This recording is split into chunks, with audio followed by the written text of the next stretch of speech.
অবৈধভাবে ভারতে প্রবেশের অভিযোগে আটক বাংলাদেশি রোহিঙ্গা নাগরিক। 4 জন বাংলাদেশি রোহিঙ্গা নাগরিককে আটক করা হয়েছে। 2017-তে বাংলাদেশের শরণার্থী শিবিরে বসবাস করত।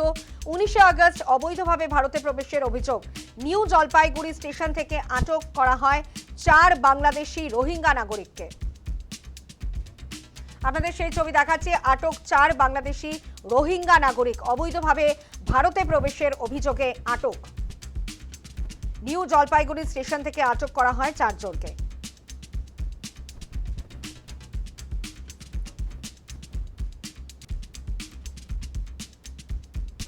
উনিশে আগস্ট অবৈধভাবে ভারতে প্রবেশের অভিযোগ।